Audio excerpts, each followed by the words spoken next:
kailangan mo na magpa-pedicure, iha. Pwede mo naman yung kuko natin. Ay! Hindi po. Ito, tinuruan po kasi nila ako dito sa HIMAS, ang Handspring Institute of Massage and Shiatsu. Dito lamang po sa May Quezon Avenue, pag-usapan natin ang pagmamasahe. Kasama rin natin si Sir Benji Eugenio, ang may-ari. Sir Benji, ilang taon na po ba kayo nagtuturo ng pagmamasahe? Mahigit po mula mga 5 taon natin. 5 taon? Yes. Alam niyo si Sir Benji, sundalo yan ha?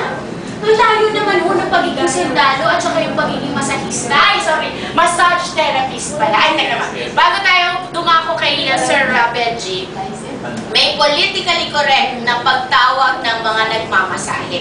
Hindi na daw po yung masahista, hindi na rin masus or masus pagka babae, masur pagka lalaki. Ang the correct term daw po sa kanila ay massage therapist. Tama yung tilapinin, yes. Kasi hindi maganda daw ang connotation. Ganyan. Bakit nga po? O, ayan, sundalo sa pagmamasahe. Actually, Tita Winnie, parang ano po yun, nagsimula pa ako sa isang pagnanasa na makapagtulong sa ating mga kababayan.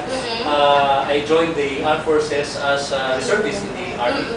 And then part of what I'm doing is we do into medical missions. Pupunta kami sa mga remote areas and instead of bearing our firearms, our long arms, we give them massage. Kaya medyo nagkakaroon po ng impact doon sa ating mga kababayan, lalo sa mga malalayong lugar. Off the air, Sir Benji, Captain, my Captain, winarningan nyo kami sa mga fly-by-night massage therapist. Ito yung mga walang lisensya. Gano'ng ka-importante lisensya? Napakahalaga ang may lisensya sapagkat ayon sa batas natin sa PDA 56, no, yung ating Code of Sanitation, mahalaga na ang sino man gusto nais na mag-massage, gagawin ito bilang hanap buhay, ay dapat magkaroon ng lisensya mula sa Department of Health.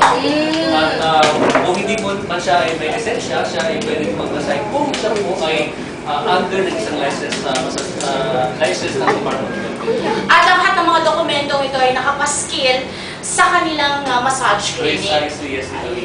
At sabi nyo nga po, pagka-license sa massage therapist na ako, maaari ako kumita ng 500 pesos sa isang oras? Talaga, no? Usually po ba ang mga massage therapist kung personal, house to house, mga nakakailan sila sa isang araw? Malimit po, ang iba naman ay nagkakaroon ng mga 3, 5, depende po sa kanilang rapport, sa kanilang mga kliyente. Precisely, marami hong nagkikwento na minsan mas malaki pa yung mga tip. Kasi ang Pilipino likas po yung pagmamasahe at kung sila man may lisensya, sila man may sapat na mas lumalaki ang kanilang kita. Galing! Yes. O, teka muna sa iba't ibang klase ng mga pagmamasahe naman tayo dumako. Ano po bang ginagawa pagka ganyan nakaupo? Ito naman ang tinatawag natin dito ay namin po si chair massage. No? Isang uri ng pagmamassage na na-propagate po sa pamamagitan ni Mr. Tokotiro Narikoshi.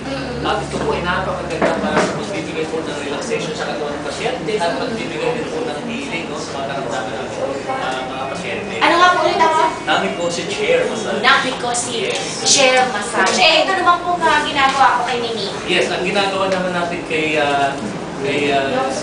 Roxy dito ngayon ay foot reflex po yan.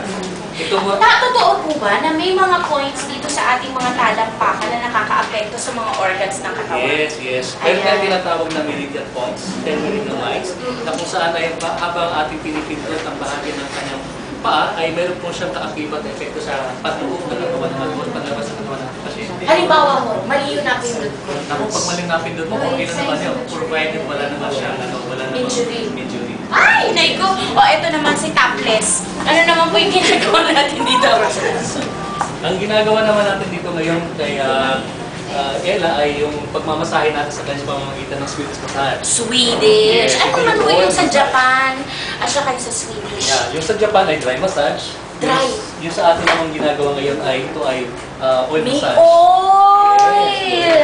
Okay. Sige, maraming salamat, Sir Benji. So, iba't ibang klase ng mga pagmamasahe. Meron tayong Namikoshi chair massage, foot reflex, at etong Swedish massage na ang diferensya, ginagamitan siya ng oil para mas banayad ang hagod. Thank you, Sir Benji. Hindi tayo iiwanan ni Sir Benji. Marami pa siyang ituturong technique ng pagmamasahe. At magkano nga ba?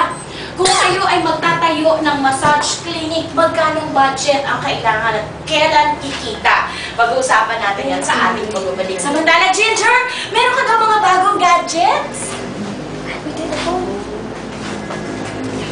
tumatawag. Tumatawag na. Hindi mo lang memorize yung mga pangalan nila. Yung ano naman, yung dalawang natitira siya, yung dalawa mo natitira ba yun? Di ba, meron pa po ano. Ilan Yung pa? pindot sarap na gawa na, di ba, sir? Apo. Sir, yung iba pa yung chair, yung lomi-lomi, yung Hawaiian. Yung sa floor, ano po yun? Ay, wala. Wala pang kaway. Wala pa